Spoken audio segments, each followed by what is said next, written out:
3, 2, 1. Well, hi everyone. Today it's like 2 man caves are better than 1, part 3, or however you want to say it. But we've tried it. It didn't work the first 2 times, but we're here. I'm in trying my again. man cave. And I'm in my man cave. Definitely less impressive looking at my man cave this way. Samesies. Yeah, because mine, I've got a wall. I've got something of a frame that you can't really see. I put a guitar there on purpose. Yeah. I have my lovely PlayStation. This is very much for video, consumers of this currently. But in the bottom left, I have my little PlayStation logo, which is usually on my desk. But yeah, we're in episode 6. Wow, how did we get there? A lot of hard work. Who thought we'd do that? Not me. But thank you for inviting us into your homes, into your ears, and into your cars, and wherever you might listen to this podcast. Definitely. I'm Ben. I am Sam. You already know from our beautiful voices that we're your main two. Your main 2 boys. And today we're not changing it up, but we're being specific in our podcasting nature. And with the launch of some big movies coming out soon, we thought we'd look back into the past. It's not actually that much of the past. Everything seems to have happened in the last 3 years. But at the top 10 grossing films and our opinions of them and what we think and why you should listen to our opinions, because you're like, actually, I might not have that opinion about this film myself, and I really enjoy. Or alternatively, you might think, God, these 2 are idiots. How can they think that? Those millennials. More than likely is probably that, isn't it? But yeah, so we hope that you enjoy this next half an hour, 40 minutes. We're going to be discussing these films, what we like, what we didn't like, if we think that they should be in this top 10.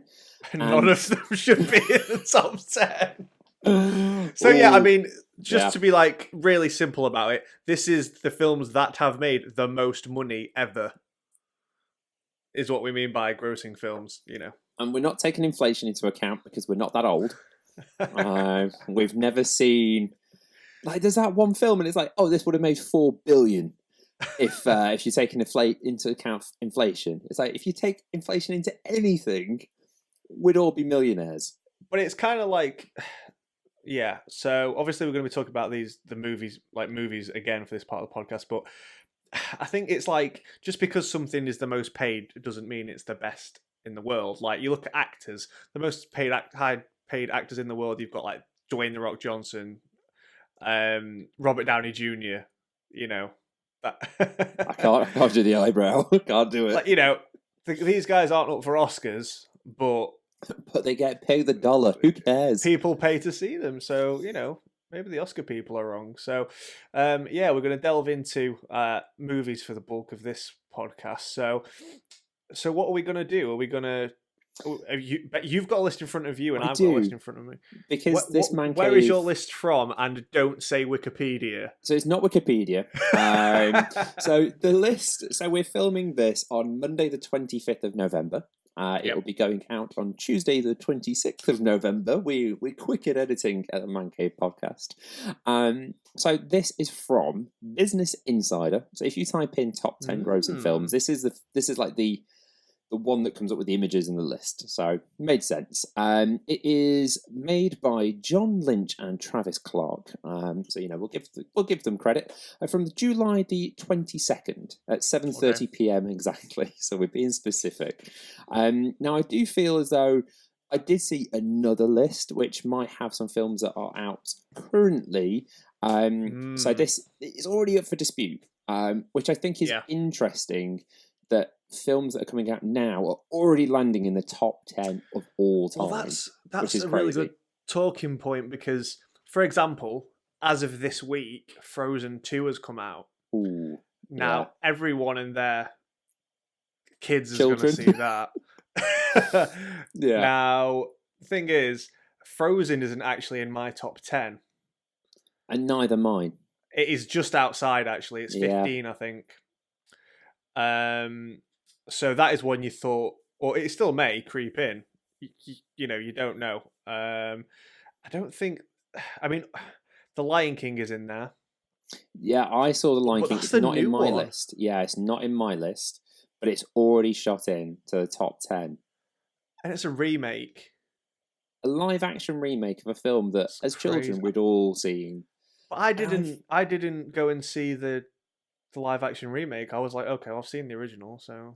Just going to throw it out there. I'm sorry to all you Queen Bee fans, but I'm not the biggest fan of Beyonce. So that I wasn't that enticed. In what way, though? Well, it was a lot of big. It was like she was like this main kind of draw to the film, and I'm not a big fan. And she was like not really in it, like in terms of like promo. So I never really. And I also found that The Lion King is such a pure place in my head as a child that I'm almost like. It's like almost like, do you never meet your heroes?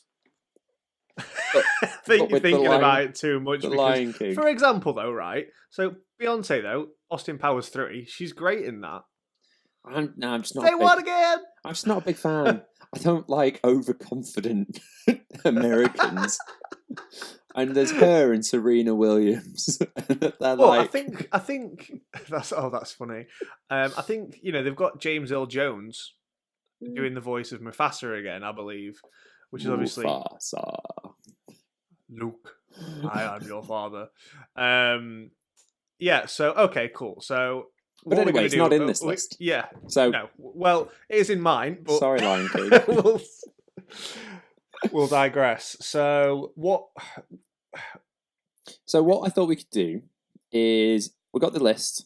I then bring up the film. We get the IMDb, the Rotten Tomato, and the Facebook rating of the film. Oh wow!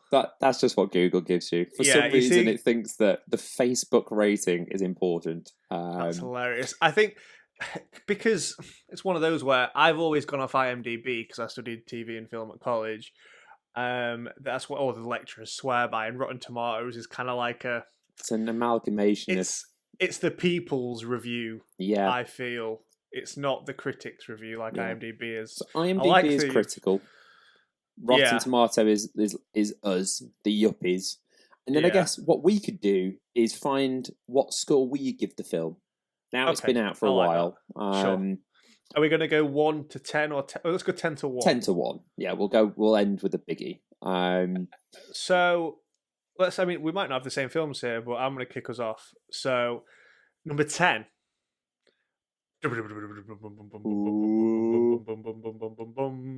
I've got Avengers: Age of Ultron. Controversial. I have Black Panther.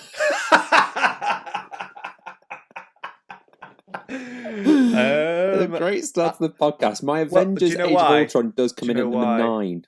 No, this is because Black Panther for me is 11, and I have Lion King in my list. Ah. I don't know why I've not got Lion King, because it's not even like it's just in the 10. It is in the middle of the 10. Yeah, interesting. So, okay, well, let's talk about number 11 as well then, while we're on number 10. So I've got Avengers: Age of Ultron, which was the second Avengers film. Yeah. What a letdown. That was... When I discuss the MCU, the one I forget is Avengers: Age of Ultron. So let's get this film up. So from an IMDb perspective, it gets a 7. IMDb. It gets a 7.3 out of 10. Does it really? That's so low. Which is low, but it's a good film score. Par-ish with a lot of MCU. Rotten Tomato, now this is the biggie, only 75%. Ooh. I don't really know their scores. That's quite low for Rotten Tomato, especially with the Avengers film. Now I don't think the original Avengers actually makes it into the top 10, so I can have a look at that. And that gets a Rotten Tomato. Oh, does it? Yeah, it's the next one. Okay. Well, for comparison, I'm just thinking if... Oh yeah, Marvel's The Avengers. I've got that at 7. Right. Okay. Well, for a comparison, no spoilers, but to gauge MCU levels, Okay. Rotten Tomato gives The Avengers 91%. Okay. So in one film, it takes a good almost 20% hit, 15% hit. And I think, which we'll get to later, I don't want to spoil it, but at that point, as like a film studio, you've got your big execs in their suits going, "Oh, this isn't good enough. Like, this is it. It's over. It's going to tank now." But they obviously do recover it and go on to smash even more records. So their global box office for Avengers: Age of Ultron was still $1.4 billion. Yeah, we should mention the totals as well. I just remembered that. At the time of this article that I'm reading was for 1.4 billion. So that's what I've got. You have to class it as a success from a box office perspective, as many of the Marvel films are. Honestly, it's not. It reminds me. I remember when I was younger, I would like go to a birthday party and I'd see like the new X-Men film. Didn't really care about it. No. It was entertaining, but I didn't really know what was going on apart from the good guys and the bad guys. It kind of reminds me of one of those kind of films. Like there was a few new characters. They killed off someone that wasn't really supposed to be killed off. It was for a 2.5-hour film. It just didn't do anything. No, I mean, to be fair, I'm not a massive fan of the first Avengers film, so everybody can hate on me for that. But I understand that everybody else loves it. So, even though I'm not a massive fan of the original Avengers film, it is way better than Age of Ultron. Yeah. Oh god, yeah. I just think with Age of Ultron, it was we have to make this film to make the storyline progress, but it neither began anything and it neither ended anything or built anything massively up. It was kind of just this brings the storyline along. Yeah, I think in the story of the MCU, I think it's just a disappointing film. Okay, so saying that, we've got 1 point. All right, yeah. So let's do our Oh man, 6. 6. I agree. I was going to say that. Yeah. Oh yes, Sam. Yeah, I would. Yeah, I agree. Brilliant. Well, that was easy. Everyone who's listening is just like, wait, did they just agree? It's like, man, we're supposed to give opposing views and like meet in the middle to give a balanced review, but hey ho, we agree. Brilliant. So that was my number 9. And that was my number 10. So, okay. So, shall I go again? Yeah, you go again. So, next on my list at number 9, I have The Avengers. Brilliant. Mine's 7. This is the magic of us doing separate research. I love it. Well, this is because I was looking at it and I opened a few different articles up and I was like, I can't use Wikipedia. And I haven't. I'm using the numbers.com. Oh. So anybody, if you're watching this on YouTube, comment below and give your predictions of the top 10. I don't know if you can like filter it on IMDb to tell you the top grossing ones. I know you can do ratings. I was about to say rating. Yeah, definitely. You can do that. So I've got Avengers at number 9. What have you got?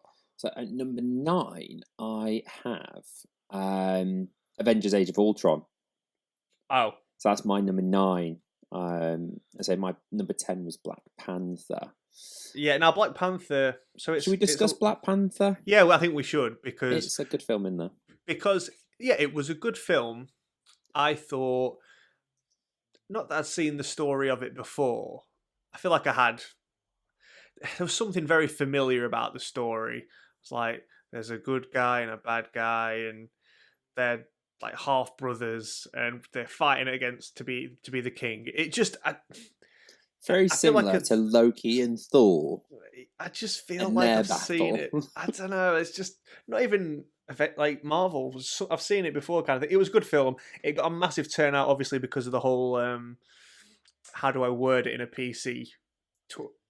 No, it was the first major black-led film, wasn't it? I think it was. There was one white guy, I think, in like.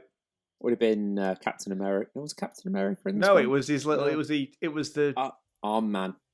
Yeah. Yeah.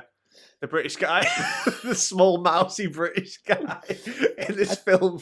I think for me, what Black Panther had was it had the hype. Oh, I think that film massively, massively, massively hit the Instagram, Twitter sphere. It was like, you have to go and watch this film. Yeah. And because of that, I know this sounds really stupid.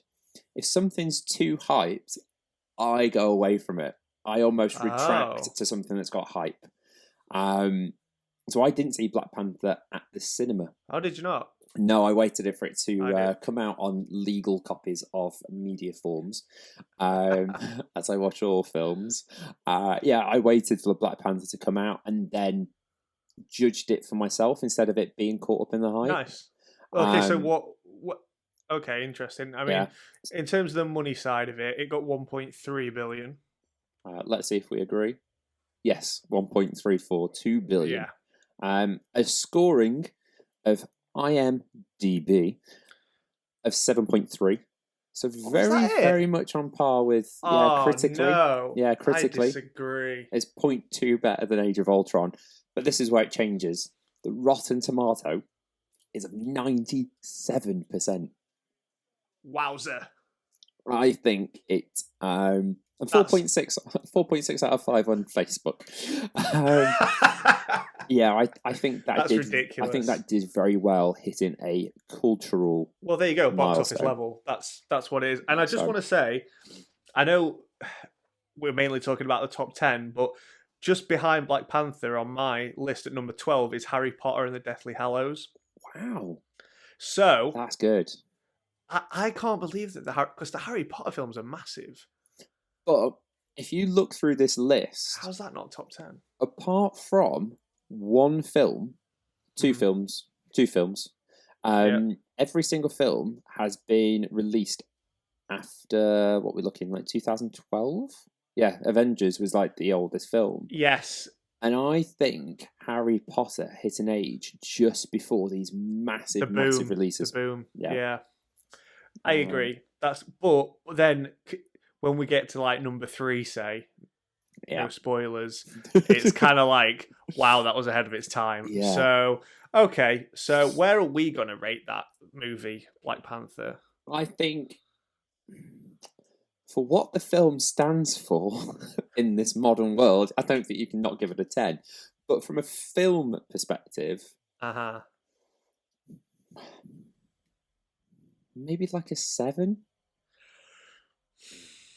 I can't rate it a 6 because that's what we gave Age of Ultron. Exactly. That was not a good film. No, but I think it is better. I don't think it's a 6.5, but I think we're being kind giving it a 7. I think it was slightly predictable. It was better than Age of Ultron, so it's definitely not a 6 or a 6.5. It depends how, it's funny, when you actually rate movies on IMDb, because I do that now because I get fed up with what other people put. I sat idly for too long. It's like when you and ah about setting a TripAdvisor up and like rating a restaurant. Like you go through a period where you're like, I could TripAdvisor that because I wasn't really happy with it, and then you and ah about it for a few years, and now I just do it. Yeah, we do the same thing. It's brutal. You just feel like, you know what, my opinion counts. God damn it. Yeah. So I do it with IMDb. Like 100,000 views on something on Google. People like me now. So on IMDb, what I do is I give it a star out of 10, but you can't do like 0.5 on IMDb. Yeah. You have to give it 6, 7, and that's really hard. Because there's some movies that I've put really high, and I've said one of my best favourite movies ever is the same rating as another one that I don't think is as good because I can't put a 0.5 in there. So for that reason, I think we'll say 7. Yeah, I think 7 for Black Panther. So congratulations, Black Panther. You were slightly better than Age of Ultron. But you haven't beat it on the... didn't beat it on the... White supremacy. Yeah. People like to come out to see Thor. Okay, moving on. But swiftly moving on. Okay, so you had it number 9, did you? That was number 10 for me. The Avengers was number 9. Yeah, so I have Avengers also on my list. I think it's interesting. It's only got 1 million more than Ultron. box office wise. But that's interesting for me because this is a sequel of that film, isn't it? Avengers was the first. Yeah, but I could Avengers film. tell that Age of Ultron before it came out wasn't going to be as good. You know what I Hype, mean? man. People love a good hype. But sometimes you just know, though. Like, for example, right? So Star Wars, right? Star Wars: The Last Jedi. Force Awakens did ridiculous numbers. Last Jedi, I thought the trailer was ridiculously awesome. It's got an awesome name. Yeah. Review-wise, didn't do very well, and that has suffered, and that didn't make it into the top 10. Yeah. Whereas Force Awakens is and it's Star Wars, it's a massive franchise, so I suppose there's an argument on both sides for that. But yeah, so with the Avengers, in terms of a rating perspective, it got a 8 out of 10 on IMDb. So that's the current highest. Mm-hmm. It got a 91% on Rotten Tomato, so obviously way higher than Age of Ultron. 97. That's so inflated. Yeah, that's really inflated. That's ridiculous. And a Metacritic of 69, which again takes in a bit of critics and stuff. So, well, it's the Scorsese thing, isn't it? Yeah. So a fairly mixed review. IMDb was actually higher than I expected for a Marvel film because I think they are massive box office successes, but not critical. So 8 out of 10 is not too bad, I think, on Avengers. What was it on IMDb? 8 out of 10. Oh, 8.0. Yeah, just 8. Flat 8. Flat 8. Like That's a flat white, but a flat 8. Flat 8. And it's box office success. I don't know if you've got the same rating, but 1.5 billion. Yeah. Now it had. When did Iron Man the original come out? Was it 2008? No, I was in America. It was 2012. 2012. It couldn't have been. Avengers came out in 2012. I am correct. It was 2008. No, that's what? What? What are you on about? 2008. So the original Iron Man, the kickoff of the new MCU. You never said Iron Man. I did. I totally said Iron Man. No, I thought you said when did the original Avengers come out? I was like, oh, it's 2012. Yeah, no, the Avengers. I never heard you. This was 4 years of build up, wasn't it? This was 4 years of 2008 to 2012. Sure. This was what we were waiting for. Okay. So not a surprise that it's coming still so high.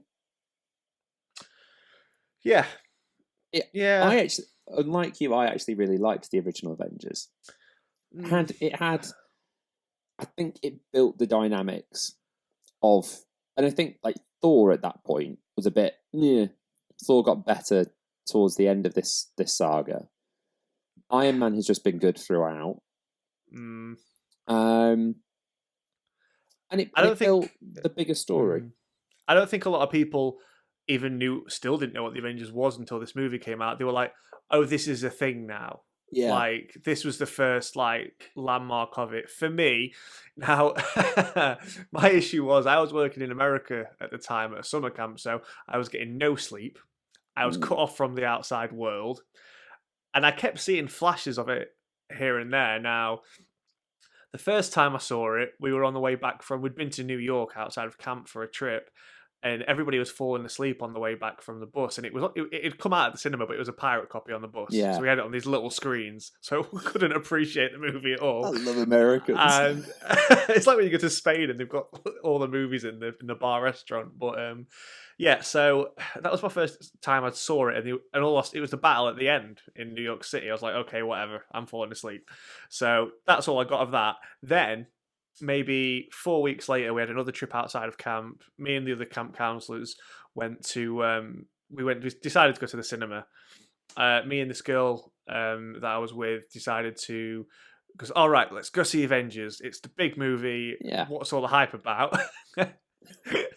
10 minutes in, I was gone. I was so asleep. I woke up at the end again. It's like, whatever I do, I can't seem to feel like this film is good enough to keep me awake. The story goes on. That is true. I think that's a characteristic of Marvel films. The story does go on. No. The Christmas following, Big ITV presentation or whatever. Oh, the Avengers is going to be on TV. Oh, great! I've never watched.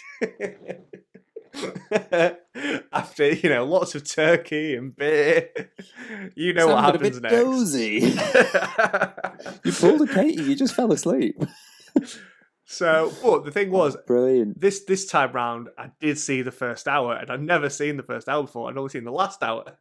So you mix the two together. And then I think maybe at some point in the future, I did end up seeing, let's say, the majority of it. So I was like, right, okay. For me, basically seeing it like that, not like a normal person, I always kind of thought, no, I know. I kind of thought, well, for me, I was like, maybe I didn't get the story, but I was like, well, Loki, but he's already been beat by Thor. So I'm not afraid of him whatsoever as the big bad guy. I know the Avengers are going to win. And what I didn't like was how, for the first hour of the film, they're just fighting each other on like this ship thing in the sky. And I was like, I don't know. It's just not what... Yeah, that was Marvel massively trying to push Agents of S.H.I.E.L.D., wasn't it? Yeah, it was. Which I get they were trying to make that spin-off, which I think I watched one episode of, because the girl was from How I Met Your Mother. Robin. That was the only reason I wanted to watch it. Yeah. But yeah, okay, so to round off your very broken Avengers experience, out of 10, how would you rate this very broken film? Honestly, I want to give it a 7.5 because it's but then again, I've not really properly... I never got it. I never saw it properly, so people are going to hate me for this, but I have to give it a 7. If we're giving Black Panther a 7, I have to... it just didn't... I'll make up for it later, I promise. Yeah. I'm going to give it an 8. I like the Avengers. That's fair, and I agree. I think everybody else's opinion of it is probably right, and mine is wrong. So, yeah, I've watched it a few times the whole way through. So good for you. I have to do that thing. If I put a film on, regardless of how tired I am, I'm dedicated and I'm watching it. Unlike Katie, everyone's girlfriend. Katie will be like, "Oh, should we watch this? A film I don't want to watch." 30 minutes in, if that, she's asleep. Yeah. And I'm there for another 2 hours going, I've got to watch this. Endless. Netflix is a pain for that. But anyway, we digress. So Avengers, yes, we do. A 7 and an 8. We'll compile this towards, we'll do something with it. It'll look cool. So technically though, that gives it a 7.5. Yeah. Okay, so Mancave Podcast film rating. Yeah, we will only, I think for the, regarding averages, we have to give it a full score because then if we don't agree, it does average it out. So 7.5 for that. Okay, cool. So next what is your on the number list, 8? Yeah, my number 8 is a film series that I've never seen. I think we might have actually got the same film here. But yeah, go. Furious 7. Yes. Fast and the Furious. This is a series where we've got, all the big actors. We've got The Rock, we've got Vin Diesel, all this kind of stuff. Now, Jason Statham. Is this the one where... No. Not that one. Oh. I know what you... Oh, actually, no. Yes. Yes. Yeah, it is. The CGI one, yeah. It's the one where... The guy from the first film, because I have seen the first film, I believe, when I was a teenager. Have you not seen Tokyo Drift? No, because I wasn't one of the chavs at school. No, it was Paul Walker. Paul Walker, yes, who sadly passed who away. We're referring to. I think like Black Panther gained hype because of a reasoning behind the film. I think the reason that Furious 7 enters this is exactly the same reason. Car people? Yeah, car people alike also. They need their own niche. Yeah. I think because of Paul Walker's death, I think it just gave so much more depth to the film. Oh, it was massive, wasn't it? Everybody wanted to see what they'd done. No, well, let me interject. Now, Carrie Fisher died before Last Jedi came out. True. Now, I mean, I don't really need to say anything else about that. that kind of speaks for itself, because that's not in the top 10, and that's a similar sort of thing. So But you know, as a continuation with that film base, like that, the Furious base of that was growing, wasn't it? it was, yeah. I mean, we're 7 films in, and they finally and they hit some sort of gold. Yeah, I think so. With this, I think when we both said that this was the podcast we were going to do, we quickly looked at a list and we both went, "Oh, we've seen all of these." Oh no, no. Weirdly enough, I actually think I might have seen this. Oh really? I think like your Avengers story, I think I've seen broken bits of Furious 7. Okay. But it is a film franchise that I have no love for. No love. It resonates absolutely. For me, it's too much. I know that Avengers is a man in an iron suit firing lasers at aliens. And that really hits home, doesn't it? That hits too much. But Furious 7 is just the whole Fast and Furious. It makes no sense anymore. It's like I'm pretty Johnson sure came in, beat some people up, and it's like, what's going on? Right, so I saw the first one, right, and it came out, and it's this movie about cars. Fantastic! I'm so glad that this kind of group of people gets to have a movie that's really big. Yeah. Now, all I know, because I've been to like Universal Studios, etc., in America, and I've been on the ride.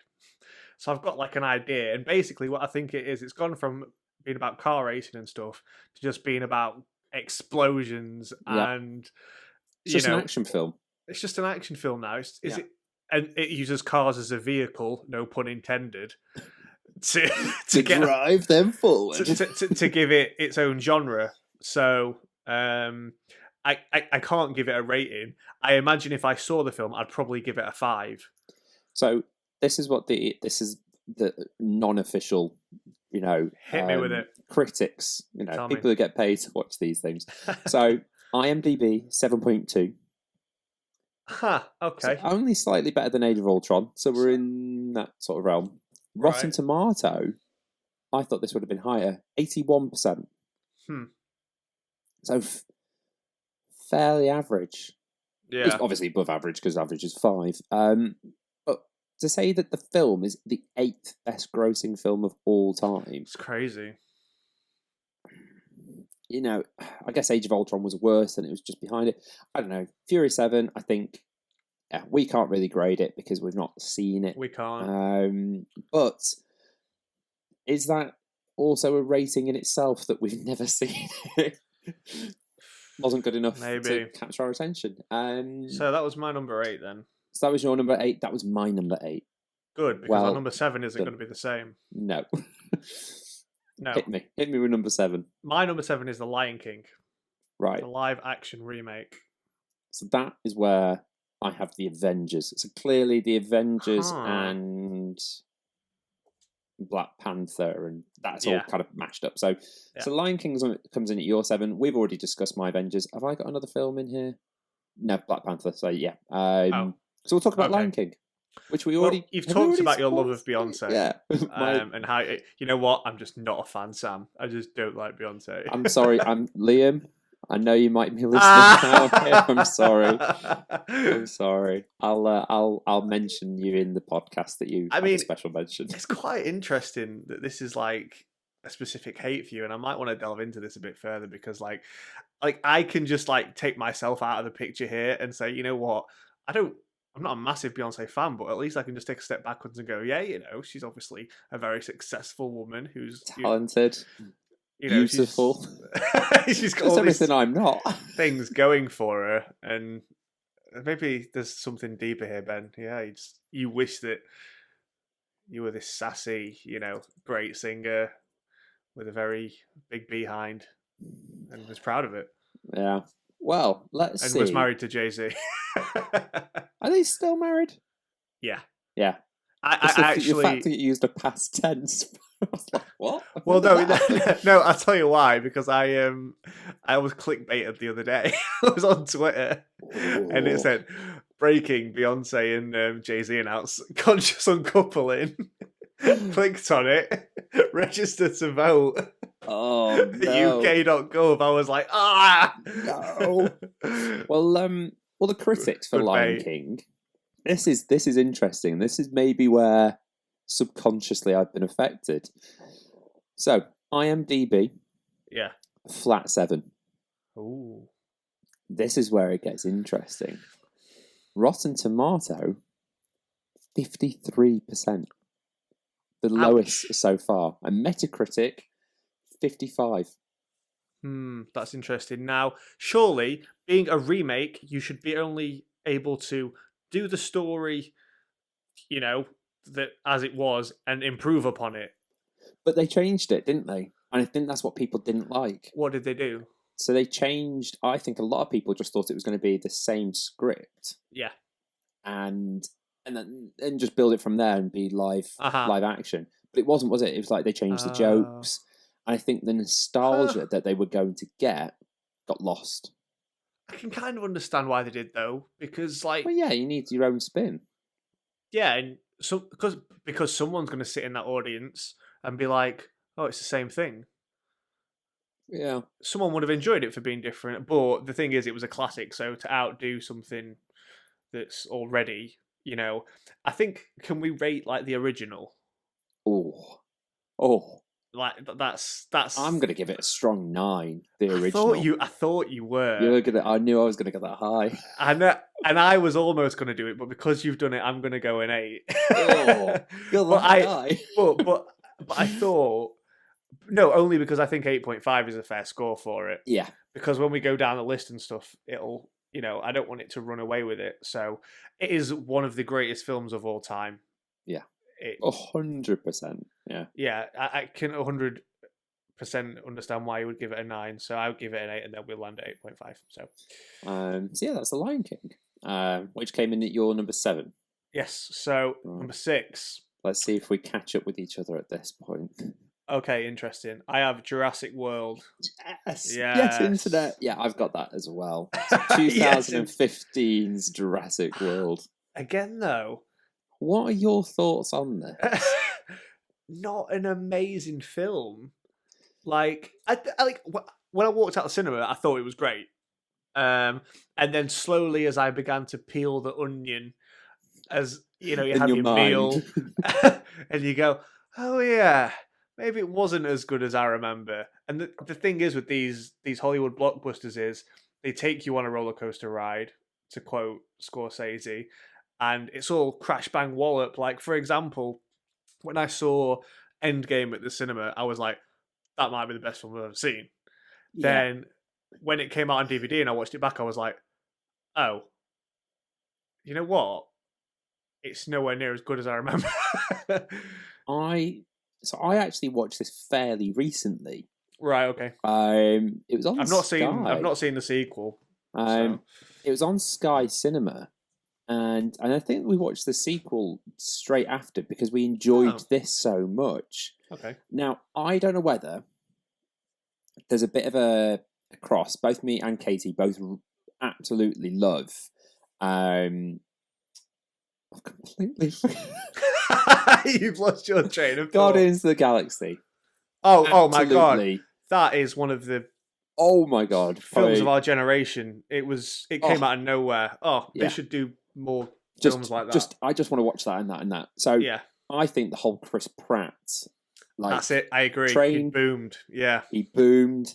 Jurassic World hit that same boom. And I think his style of acting and the way that he does it, I think it works well for this, and I think that's why it makes it an enjoyable film to watch. Yeah. Would I say that it is the 6th best film of all time? No. Hard no. A hard no.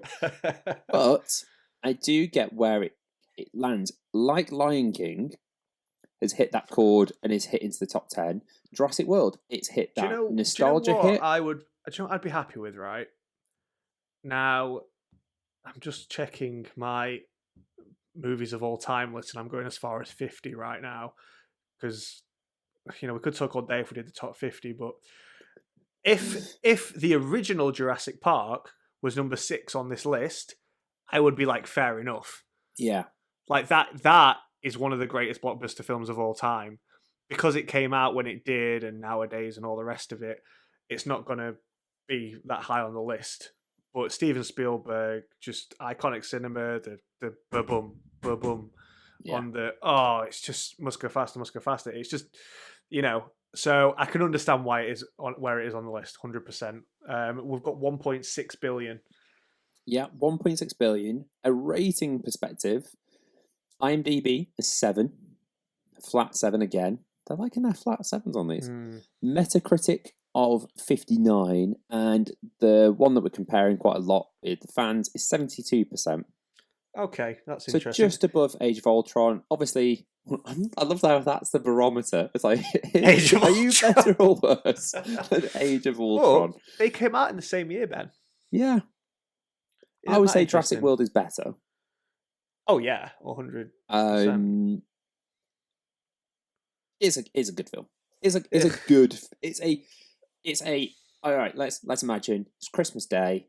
You need that film on between that 3 and 5 o'clock lull. Oh yeah. Chuck Jurassic World on. Everyone's a happy chappy. It's not too much. It's a passable film. So, as a score, 7.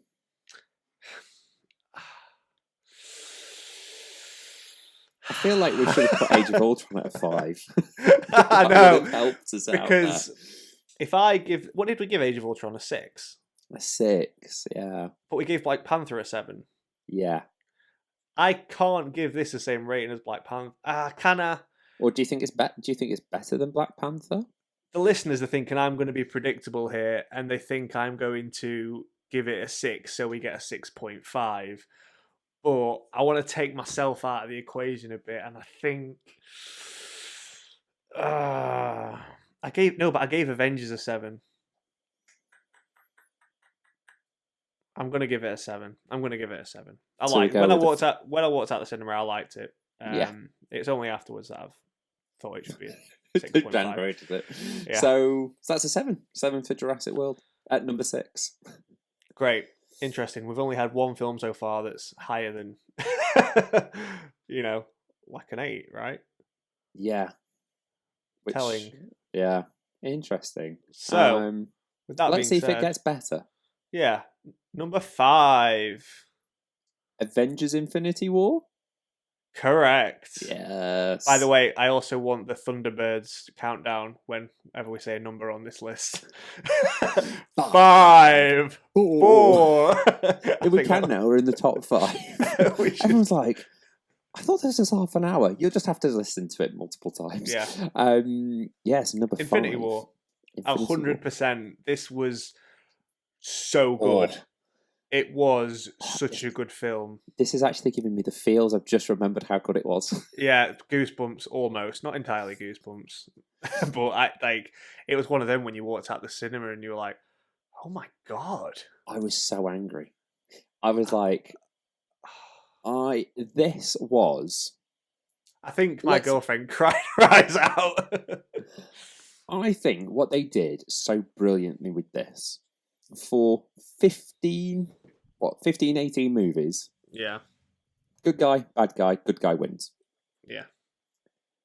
And that's how superhero movies are portrayed. Every single one of them. You know, by the end, regardless, even if it's a deep, dark way that they win, but the hero wins. In this, spoiler alert, they didn't. Yeah. It reminds me, I think it's our generation's Empire Strikes Back, Star Wars. Yeah. Because that was the big Star Wars, that critically, not according to the SMIG, is the greatest Star Wars film of all time. Now, if you've listened to our Star Wars special, he thinks it is the second worst Star Wars film of all time, which that guy's tapped, isn't he? Sorry, Smith, but now, I think it was that good because it's sometimes in cinema land, Hollywood, sometimes you don't get what you want, you get what you need. Yeah. And it was just so you didn't realize you needed it. You wanted this. You wanted a great Avengers film. You knew it would be because I think the thing was it was Infinity War, and everybody knows that's kind of like the end of the story. But we weren't sure if it was going to be part 1, part 2. Like, was this just going to be the end? So no one really knew that it had that danger about it. The one thing that I found quite amazing, these Infinity Stones had taken so long just to find where they were, and like, I've got one of them, brilliant. And then within the space of 2.5 hours, the guy gets all of them. Yeah. It was like the moment he got one, it was like, Ting. I've got them all now. It was like, wait, how quick?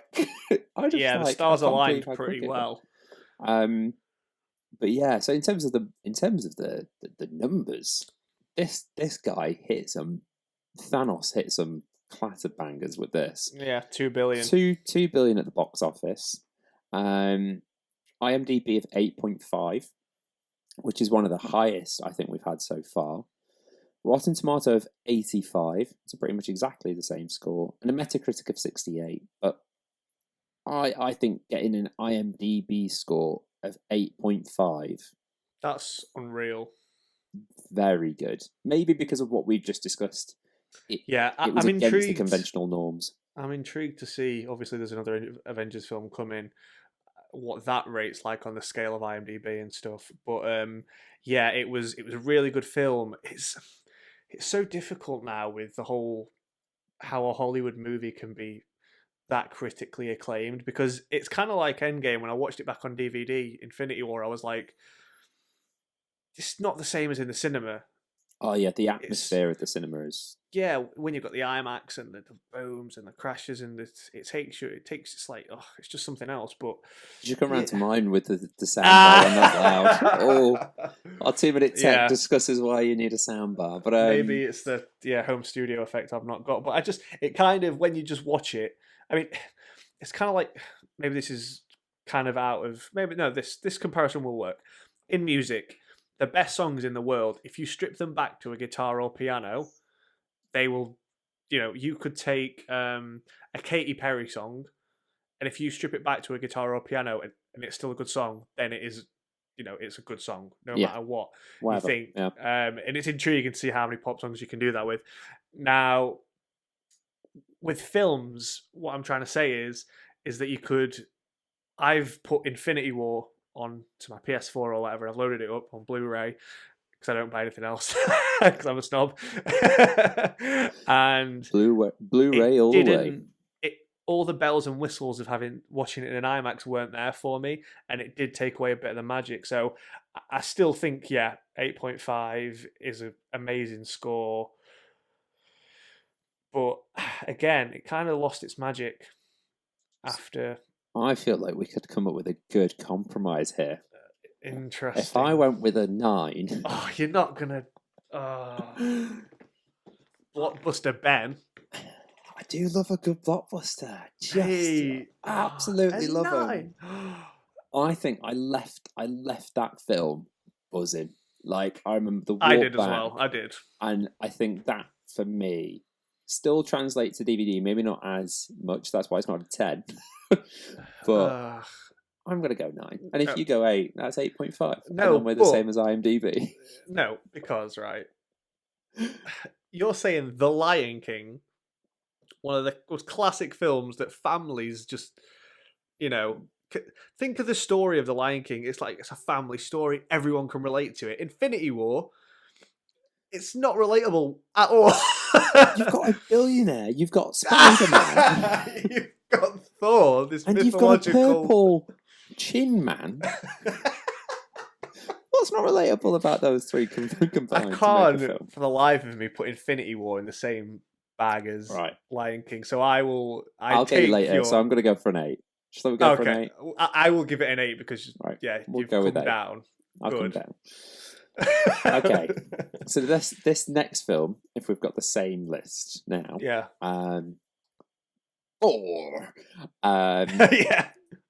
this is a film that I feel like we could go on, especially with yourself, young sir, for a long time. I will keep it minimal. I feel like for the podcasters, they have a whole special to watch this on. So it's Star Wars: The Force Awakens. Yeah, probably the greatest, one of the greatest films of all time. No, I'm only I'm joking. Cool. No, I mean, oh no, it was a remake. Shut up, you old boomer. Right. Yeah, so it came out. Oh wow, it came out 2015, the same year as Furious 7 and Age of Ultron, and Jurassic World. Oh my god! What a year! People had to spend a lot of dollar at the cinema. And then you look at the cinema this year, and you're like, "What is coming out?" The Star Wars at the end of the year. There's been the Joker. Like that's it. This year, there's been no movie. Next year, Jesus Christ! I think there's James Bond, and that's it. Yeah. Whereas 2015, take us back to 2015. One of the best FIFAs. It was the year after I graduated. Wow. Right. Okay. Well, so yes. The thing is, right, I remember being, and I'm very intrigued to see why something like The Phantom Menace isn't in the top 10. I don't know where it is in regards to the top 50, but as a kid, me and Smig touched upon this in our Star Wars subtopic special. It's the first movie that I can remember just seeing everywhere. Yeah. It was on Coke cans. It was on buses. You couldn't not see it. You couldn't go anywhere without knowing about the Star Wars movie that was coming out. And I think it's just got that magic about it. The saga of Star Wars, it just appeals. There's something about it that everybody wants to see. It's sci-fi with... Well, no, it's a family movie with a touch of sci-fi, really. Yeah. You know, I think for me, it's my favourite fictional, version of real life where it's not quite superpowers. It's almost things that humans would do if they were in a different world. It's such a clever idea, though, because it's not about like lightsabers and the dark side and the light side. It's about this idea that we can reach out with our feelings, and through that, you've got people who only care about money in the world and people who are the opposite, and they, and if you want to be powerful, you're on the dark side and you tap into that hate and anger and stuff, and on the light side, it's the opposite. So it's such a simple little tweak of real life, and not having full-on superpowers like the Marvel movies that kind of, I think it just channels a bit in everyone. And it's a family film at the end of the day, and that's how they get, because more than Avengers, like I said about Lion King, it has a story that's relatable to everyone. Star Wars is more relatable than the whole, millionaire and billionaire scientist. And scientists and all that kind of stuff. So that's why I think it comes higher than Avengers: Infinity War, Force Awakens, and obviously everybody loves Star Wars. I remember when it came out that Christmas, they did really well with the marketing at bringing this out at Christmas. Yeah, I think it's a good time. I think you don't really get that many blockbuster films at this time. I don't think before... They try to get it in before the Oscars, which is weird because they're never going to get rated for the Oscars. No. Well, I think they've done it really well, and I think they've kind of changed the way cinema and movies come out now. The fact that there's going to be a Star Wars film every few years at Christmas now. Yeah, very clever. And that's why the Avengers movies don't come out at Christmas. Yeah, to avoid it. What would be the point if you? Yeah, it's almost like Avengers come out, and the massive Marvel films come out at the beginning, it's the middle of the year, and then Star Wars at the end. I think it's a good tactic from every kind of... everybody wins, really. Yeah, including us, the consumers. So, I mean, okay, so yeah, let's get into it. So there's the numbers. So I think you'll quite like this. So an IMDb rating of 7.9. Oh, is it gone down to 7.9? Yeah. Was it at 8? Oh, no, that was at 8.2 for when it came out. Now on IMDb, when a movie comes out, it instantly is at 9 and 10 for the first 6 months. And then eventually, as the years go by, it'll get its real rating. Yeah. That's very interesting. So 7.9. Rotten Tomato, very high, 93. Ooh. So we've only had... Given like Avengers was 91, sorry. I get that. Yeah. So the only film that's been high, the highest we've had so far is Black Panther, which was like 97. No, I agree. I think it, and so I've just had a quick look as well. Phantom Menace got 1 billion. Oh, okay. So that's But not I bad. feel as though, like we've discussed, and you can tell from the theme of this list, apart from maybe a couple of films that we're going to bring up next, Yeah. these have all been films very recently. I feel like Yeah. there's been a big trend in big blockbusters bringing in big money if it's been a hit.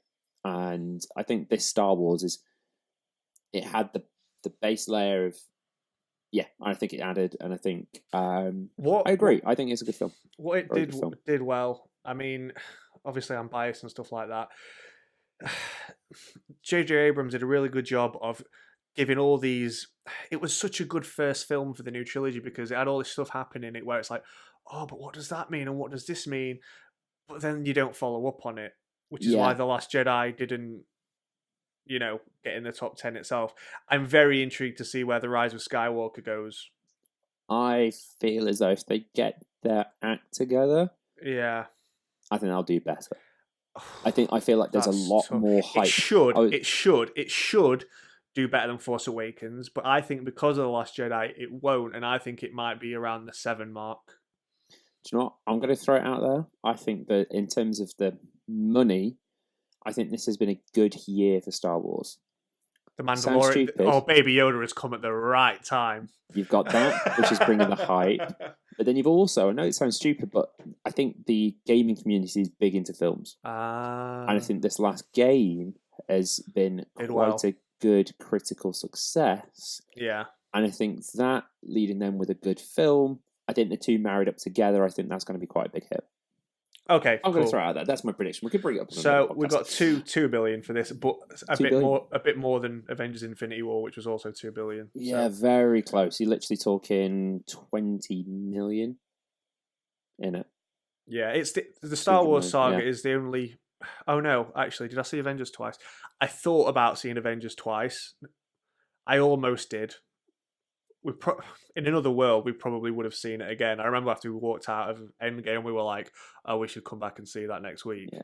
But with The Force Awakens, with Star Wars, I probably see it like Didn't 4 you see times. That 3 times? Oh, like it's ridiculous. The problem is, it was like, "Where's Sam?" I was at the cinema again.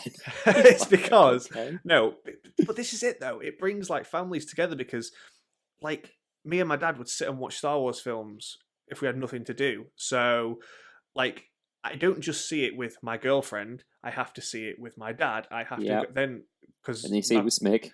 Then I have to see it with Smig, obviously. Then I have to see it with my mum.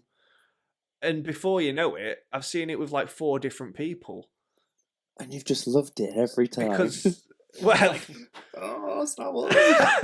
No, but I remember as a kid, like birthday parties and stuff. Like I said with the X-Men stuff earlier, like I remember seeing like Revenge of the Sith or something. I must have gone to like 5 birthday parties to see it over and over again. So, can I come to your birthday? Why? You're gonna have Star Wars on, aren't you? Yes, brilliant. I'm there. No, but as a kid, I remember my mum must have taken me to see Phantom Menace so many times. Can you imagine as a parent just watching the same film? The same thing. Yes, because we are not parents, but can you imagine how poor parents feel with Frozen? Oh, God. Oh, my God. Anyway, swiftly on. Well, let's move on. Let's finally move on. So, number 3, which I believe was number 1. Oh, for a very long time. You're talking even 22 years that this film was at the top of the charts. I'm just going to look at the list. In terms of like the oldest film for a while, if you go to where is it? 2003, number 23, top grossing film of all time, Lord of the Rings: Return of the King. Wow. It's all like 2000, the noughties, shall we say, up until Aquaman did more than Return of the King. Controversial. Wow. But yeah, I think they're all noughties films, Ben. I'm looking down this list. 1999, The Phantom Menace. That was number 41. Alice in Wonderland was 2010.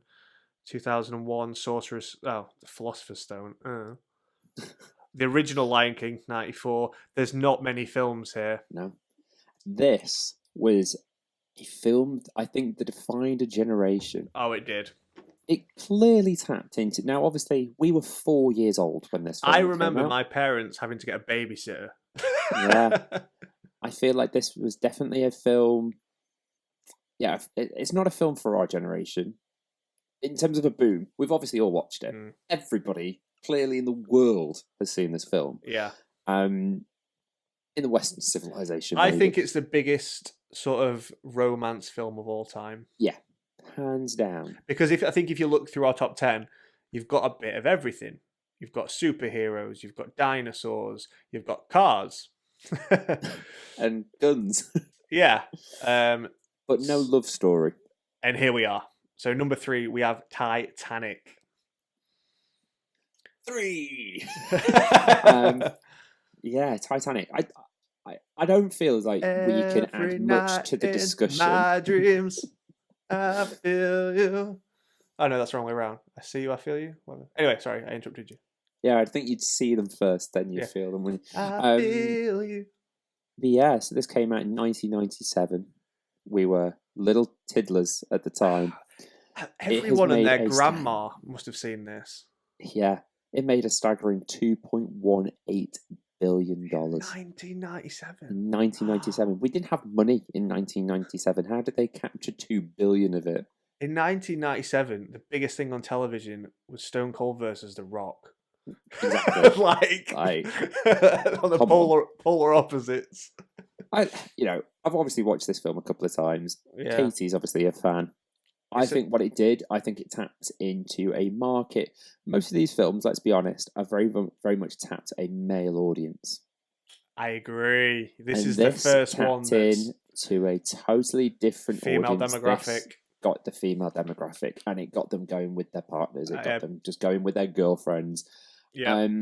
Because it is just, and let's be honest, Leonardo DiCaprio, that man is a god amongst human beings. He is. He was a boy back then. What cannot do. I mean, we're not afraid to say it. The guy looks incredible. Like, why can't we all look like Leonardo DiCaprio? I know. I mean, I think another theme that this plays on well is the rich and the poor. Yeah. Because that's not really played upon in any of these other films.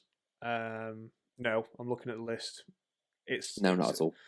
Why? Oh, that's interesting. Actually, that's a good. They've got romance and rich and poor. I think it's a good thing they've got going there. It's a true historical representation of what happened. Yep. It is exactly what happened. Literally, this Titanic went into some iceberg, and it I've actually been to the Titanic Museum in Southampton, where I went to university. I was hungover one day, and I thought, I'll cheer myself up. It was actually really good. But that's the thing; it tapped into a lot of genres, and no wonder. You see, you're going to get your historical bloke with a beard. I'm putting a beard on him because he's going to have a beard, and he's going to go because he's like, I want to know what the Titanic was like. And you got all the girls going, oh my God, Leonardo DiCaprio. Yeah. And then rate the money in. Well done, James. God, I mean, how much did it get? Sorry, 2.7. No, 2.2. 2.187, yeah, 2.2. In terms of IMDb, 7.8, which is a lot of. This is seeming like an average of where we've got at the moment. Okay. Metacritic 75, but Rotten Tomato was 89. I think, and this is for a time where those Rotten Tomato wasn't a massive thing 22 years ago. I'm surprised this isn't higher on IMDb.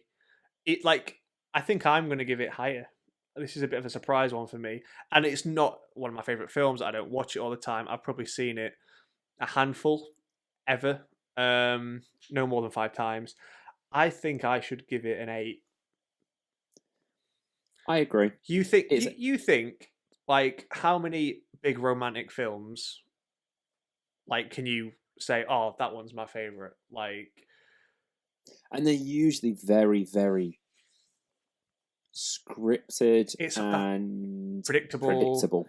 Like The Notebook, for example. I always guess if Katie goes, oh, there's this film, and I see it's a bit of a rom-com. Within the first 3.5 minutes, I completely go, this is exactly what is going to happen in the next hour, 45 minutes of my life. 9 times out of 10, nail it. I think what character's going to do what, how it's going to work. Whereas this, you can guess what's going to happen, but it does it in.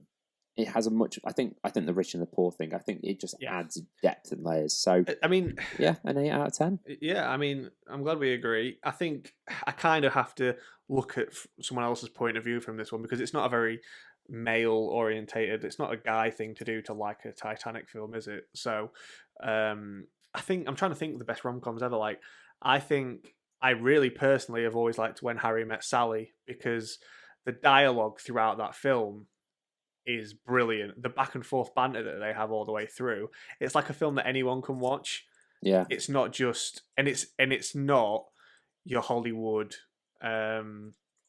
romance. It is a bit towards the end of the film, but I think When Harry Met Sally is probably, I think, the best rom-com kind of thing I've ever watched. That's not Titanic.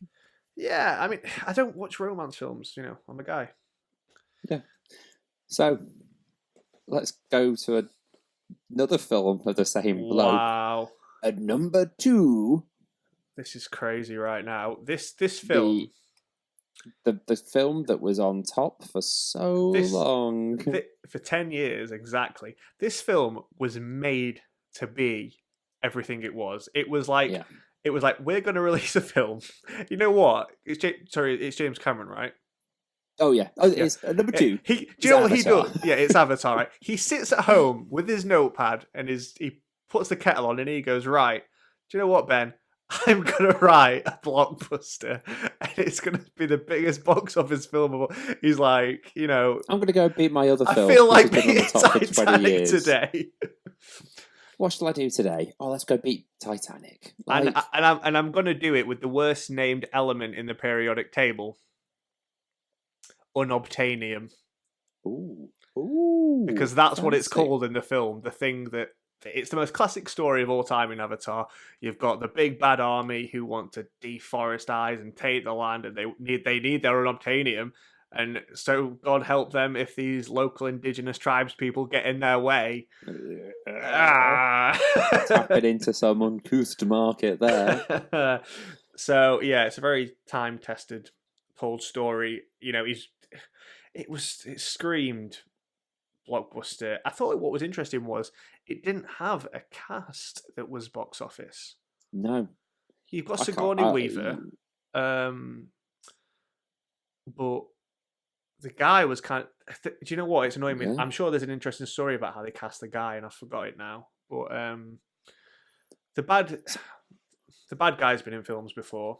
I think Ben Mendelsohn is one of the bad guys who's amazing in Rogue One. But yeah, they didn't need a big cast. It just they did make them blue. They made them look like completely different. I don't know people. about you, Ben, but when this film came out, all I can remember the adverts being about was, "This is going to be the best film ever." That's all it was, and everyone was like, "Okay, well, if it is, I'm going to go watch it." Yeah, and shockingly, they all did. I know, it was kind of like, okay, but do you know what other film did that and it didn't work for it? Tenacious D, The Pick of Destiny. But I would say that was better. Their entire press was the greatest film in the history of cinema, and everyone looked at it and went, "No, it's not." It's like, why the hell have you said that? It's just you two singing some stupid songs. The good old times. I can still remember everything to that album. I'm sorry, they are great songs. I remember every word. Okay. So with Avatar, again, I don't like hype. Oh, here we go. And I remember the first time I watched it. I actually think the first time I watched it, I got it as a Blu-ray when I was at my living back at home. You didn't see it in the cinema? Didn't see it at the cinema. But that was the whole point. Because of the hype. No, but that's the thing. Like the only other thing apart from it being the greatest film ever coming out was because of the 3D. This was the film. Yeah, and I don't like 3D. I watched Iron Man 3 in 3D, and me and Katie both felt sick. I was like, it's a good job I've never really liked 3D. So, Avengers, Didn't see it at the cinema. Saw it at home. Got massive TV, surround sound. So got the best experience you can at home. And I felt it was too long. I felt it was way too long. You know how Avengers is 3 hours long, right? This was the first film that I remember pausing, needing to go to the toilet, and going, "Oh my god, there's still an hour and a half left." It's kind of a mix. It's a mix of a lot of films. It's a mix of Star Wars and The Lion King in one. I think from a conceptual perspective, brilliant. Yeah. I don't know if I need to watch it again now as an adult to take and be a bit more critical at the time. How old were we? We were only 16 at the time. Like I think we were going to study media later down the line, but I don't know, didn't really connect with Avatar at all. Now it's interesting because we had like a family dinner a few months ago, and my dad's wife's girlfriend's partner said that we were saying like what all of our favorite films was, and he went, "Oh, Avatar," and I was like, "Well, that's random." I've never heard anyone actually describe it as a favorite film. No, but I was looking at it and I was like, oh, and it just clicked for me. I was like, I've never met someone who was that audience before. I was like, oh, that's who they're selling it to. Just because I know him as a person, who's a lovely guy, but I was like, oh, I get it now because because we only review things because we are like we're friends. Yeah, it's our thing. We're friends because we like similar things. That's why we do the podcast. We've got things in common. But this was I never had a friend who was, your friends are often extensions. A fan of Avatar. Well, your friends are extensions of you, and you're like an extension of me, but you're into your tech kind of thing. So if I need any tech stuff, I'll ask you, and if you want to delve into other things like Star Wars and whatever, you'll come to me. So, but for him, I was like, oh, so you're my Avatar guy. We can discuss James Cameron together. So I did get it. It kind of made me realise why. But I think, yes, I mean, good story and everything. More power to them. They did really well. This is actually, the Avatar ride apparently is the biggest ride at Disney. I'm going next year, obviously for Galaxy's Edge. Can't wait. You need to do a vlog of that. And my girlfriend, all she's been telling me is, oh yeah, no, the Avatar ride apparently is like the thing. We're gonna have to get ready to queue for that. Because I think Disney want to make Avatar their modern baby. I think they want it to be like the Star Wars of the world, but it's not 100% caught on. I think visually incredible what he did from a technical perspective, especially with the 3D work. I know from that level, it was 100% ahead of its time. So I get it, totally get it. He's already written the next 3 films, right? Yeah. But why haven't they come out yet? I think budget. I know it sounds stupid, but I think how much money it's going to cost to actually film it, because he wanted to do it like in all IMAX, and as we know, filming in IMAX is crazy expensive. I think they had to make their own cameras to be able to film this in IMAX and 3D. Yeah, I mean, cost them like a crazy amount of money. Like if you look at how much it says the budget was only 237 million, but that was in 2009. So that, a lot of money. But from a numbers game, from what they've made, it's kind of like game, to delve into gaming for a second. GTA, was it GTA 5 or was it Red Dead Redemption 2? That was a big one. No, but I mean, like they had a ridiculous budget and they made it back in like 24 hours. For a game, I'm talking. It might have been like 2 million or something for a game, and they made it back in 24 hours. Like that's ridiculous, So I can kind of, it's kind of like that with Avatar. It's like they're going to put all this money into it. They're going to make it back. 100%. So I don't know what. Yeah, just James Cameron. If you're listening to the Mancave podcast, get it made. Hat is off. Review it to you. But yeah, so you got a 7.8 on IMDb, which is the same as Star Wars. No, 7.9 for Star Wars. 7.9. So Star Wars is 0.1 better. I'm always going to know my Star Wars. Rotten Tomatoes 82%. Uh-huh. And then Metacritic 83. Now, So I think people are with me on that. Like, it's good, but not great.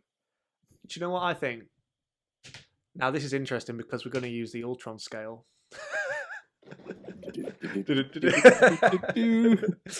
Now, Age of Ultron.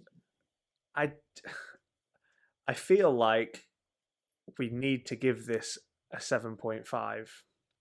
And I'm going to go in at a 7. And I don't want to give it an 8 because to me it's a 7. I think, you know what, screw it, it's about us. I think we both give this a 7. Yeah. It's no better than Jurassic World. It's no better. No. I don't connect with it emotionally anyway. So that means, yeah. This next film. Oh, wait. Whoa, sweet child of mine. We never rated Star Wars. Yeah, we did. Oh, did we not? We didn't give it our own rating. You're going to give it a 10. I'm going to give it a 9. I know I'm going to give it... My friendship hinges. I'm going to use force choke on you through FaceTime. Okay, I feel like an 8. Okay, to give it an 8.5. Fair enough. Okay.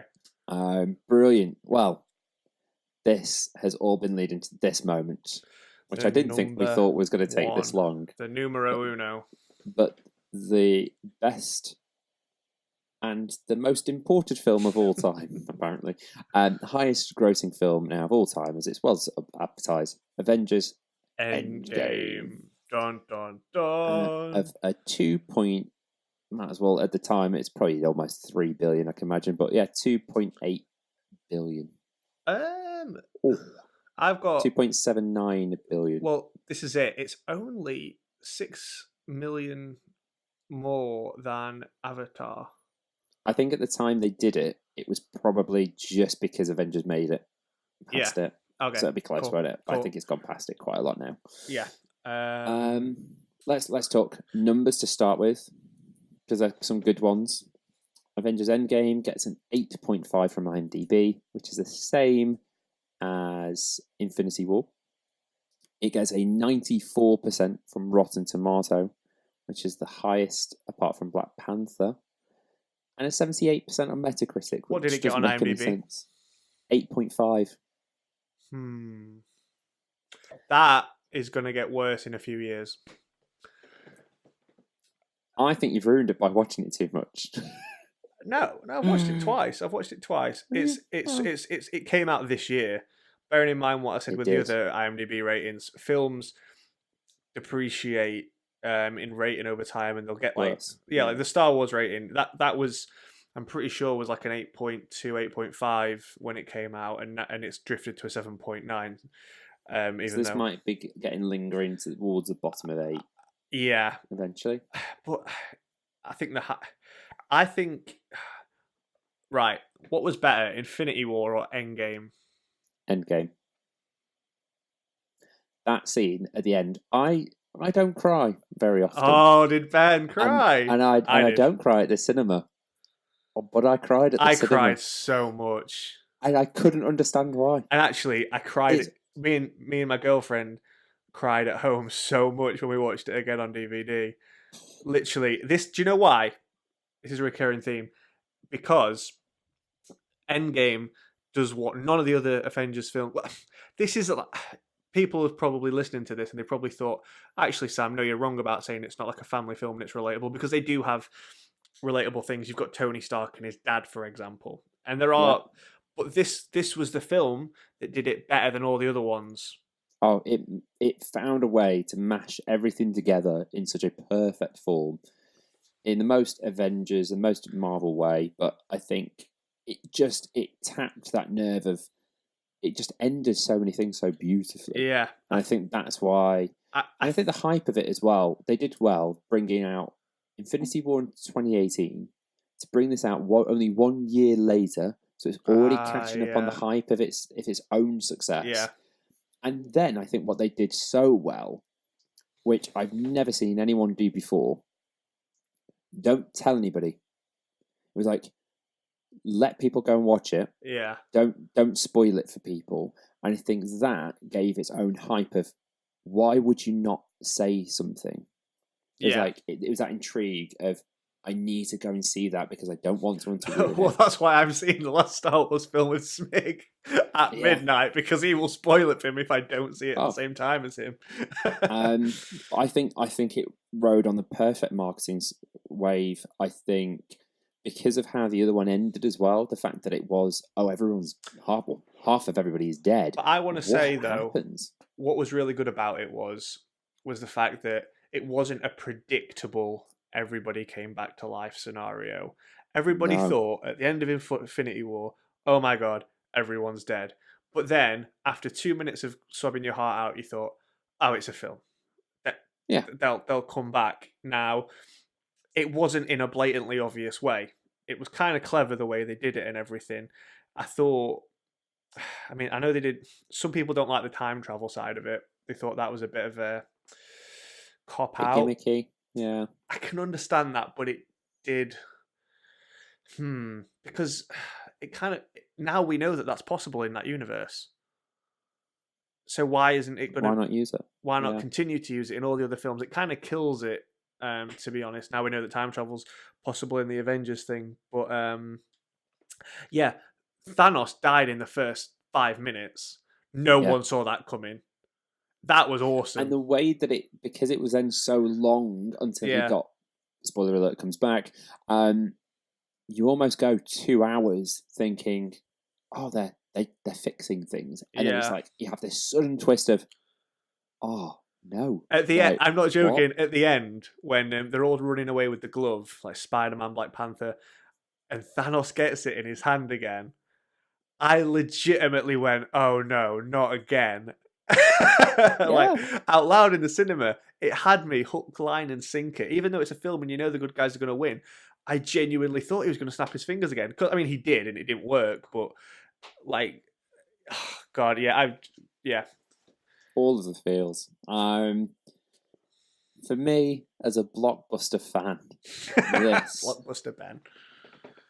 I don't think I've ever seen Spider-Man's good, right? In terms of an actual rating, I want to give it a 10. I think wow, and it's just because I think it defines a blockbuster film. I think if you said to people if we went to another world and they went, oh, we've heard you do these blockbuster films. That's just brilliant. Right, if you were to describe... The Martians come in the room. Yeah, Ben, visually, how would you describe a blockbuster film? You would have to give them this. This defines it. They've made a genre. It's hundreds of hours worth of movies. It's transcended. The whole Scorsese thing, it's transcended cinema. There's going to be films, and there's going to be like roller coaster films from now on. Yeah, this is how it is. Avengers just nailed it. So for me, I have to give it. I think they nailed it. I think it's a 10. It's not my favorite film of all time, but I have to rating it as a film. Ben. I have to give it a 10. Ben. Which means you'd have to drop it to an 8 to give it a 9. So hold on, they've all got 8.5s, right? I think the highest we've given is an 8.5. How did Lion King not get a 9? I gave it a 9. I feel like I should have given it a 9. It's just a classic. I can't.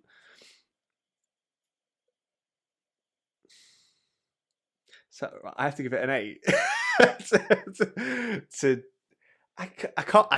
I can't give it any less than an 8 just from my own opinion. Your number is very inflated.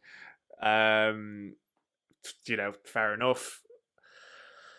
I don't know what they could have done with the film to have made it better. I feel like with other films, it's like I don't have an emotional attachment to many films or pieces of TV drama or whatever. The fact that it got so many people to a point where I was like, yeah, I cried. And when you talk to people, you're like, you cried at an Avengers film. It's like, it was weird. I mean, for me, I gave Star Wars a 9. I have a tattoo on my arm of a Star Wars thing, and I didn't give it a 10. But it's not your favourite Star Wars film. I don't know. Whereas that's the best Avengers film. I don't think they've. Do you know what? This is another thing. I don't think they've made the perfect Star Wars movie yet, and Ooh. that is another topic for another that day. is another topic for another day. And I think I can't because you've given it a 10. I'm gonna did I give Lion King an 8. You're so harsh. I should have given it a 9 because I think I have to give Endgame a 9. It ends on a 9.5 on the Mancave. That's one whole scale. point more than. I don't think it. I'm lost for words. For what it stands for, it's the biggest film of all time.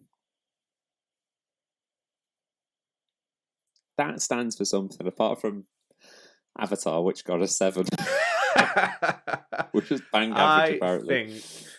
On the scale of Age of Ultron. No, but I see, like for me, why I asked you in the first place, which was better Infinity War or Endgame, because I thought Infinity War was so. That feeling, I've never walked out of the cinema and been like, oh God, wow, kind of thing. And that was something else. It felt like the perfect conclusion, Endgame. They did it perfectly. I hope The Rise of Skywalker does what Endgame did for that story. Yeah. That's what they need to do. It seems like they're going that way. It looks like it, but we shall see. Yeah, the thing with Star Wars is they always release good trailers, even if the film is rubbish. So just because it looks that way doesn't mean it's going to go that way. But okay, we've looked at the top 10. We've got Endgame. It's crazy, there's films that you would thought would have been in here, like, for example, Civil War. Yeah. If you're going off this list. That is one of the best Avengers films, easily. That's way better than Age of Ultron. And that really plays on the family thing with Tony and Captain America and his best friend Bucky. But doesn't bring the money in. I think but not a single, apart from Black Panther, not a single Avengers film out of the cast. So the Avengers. Yeah. Avengers and Avengers and Avengers. Yeah, it's a 4 Avengers film, so make it in. I think Avengers have got a lot of thanking to do for Guardians of the Galaxy.